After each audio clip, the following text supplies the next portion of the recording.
Welcome back, everyone. In this lecture, we're going to very quickly cover what sets are. And sets are unordered collections of unique elements. And this basically means that there can only be one representative of the same object. So you can't have the number 2 in there more than one time, or the letter A in there more than one time.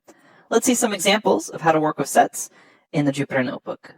To begin, let's create a set. And we can do that by saying my set, or whatever variable name you want, is equal to set, and then open and close parentheses. So right now we have my set, and it's just an empty set, so it returns back set. If we actually want to add an object to the set, I can say my set, and then call the add method, and we can add one object to this. So let's add the number 1.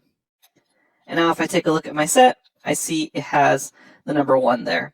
Now notice it looks like it's a dictionary because of these curly braces, but it's not because it doesn't have key value pairs. It's just unordered collections of any items you want.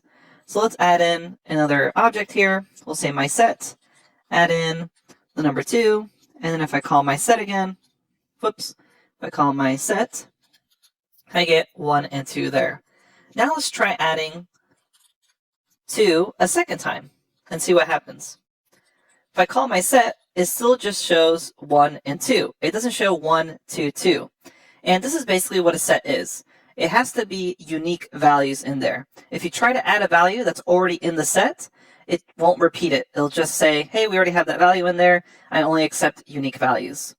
So when you're working with sets, it may not be super useful to add them in this manner. Instead, what it's really useful for is maybe casting a list to a set. That way you only get the unique values. So for instance, we'll say my list is equal to, and I'm going to place a bunch of repeated values in here. A bunch of 1s, a bunch of 2s, and a bunch of 3s. I'm going to run this, and then I'm going to cast this as a set, and now I get back only a set of the unique values. Keep in mind, sets don't technically have an order to them.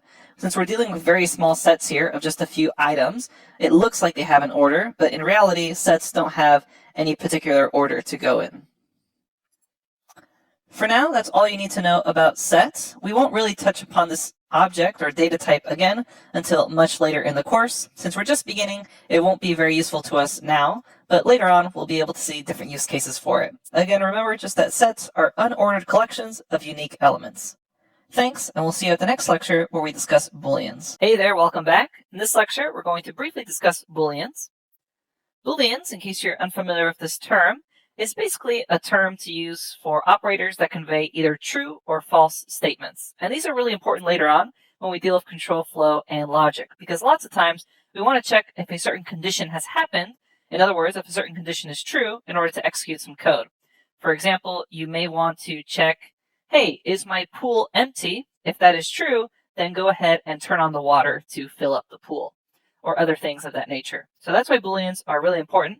And a lot of times, we won't be dealing with Booleans directly in the terms true and false, but we'll actually have comparison operators and logical operators that return a Boolean value.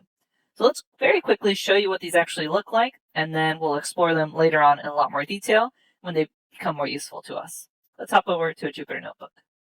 Okay, so Booleans, there's true and false, and in Python, you need to make sure that you have capitalized T in order for it to be true.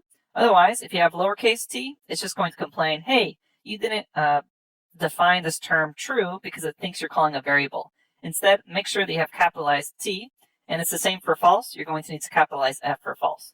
So here we have true and false, the main Booleans, and we can check their type by saying type, make sure I capitalize that T, type false, and it says BOOL for Booleans. And Booleans is what we're going to be dealing with when we're dealing with logical code. And a lot of times what we're going to be doing is working with comparison operators to create Booleans. And we're going to go over all the comparison operators later on in this course, but to show you a very simple example, there's comparison operators that check if something is greater than something else. So we can say, hey, is 1 greater than 2? So it's just a simple mathematical expression there. And it returns back a Boolean false. 1 is not greater than 2. And then you can do other things like check for equality with 2 equal signs instead of just a single equal sign. So is 1 equal to 1? Run that, and it returns true. So these are called comparison operators, and we'll be showing you all of them later on in this course, but we first have to tell you what they actually are returning, which are Booleans. All right, so those are Booleans, just simply true and false, and the type is BOOL. they'll be critical later on in this course. And finally, I want to mention that we can use the none keyword as a placeholder for an object that we don't want to assign yet. So maybe later on I want to assign B to something in my code, but for right now I just need to have a placeholder for it so I don't get this error of, hey, B is not defined.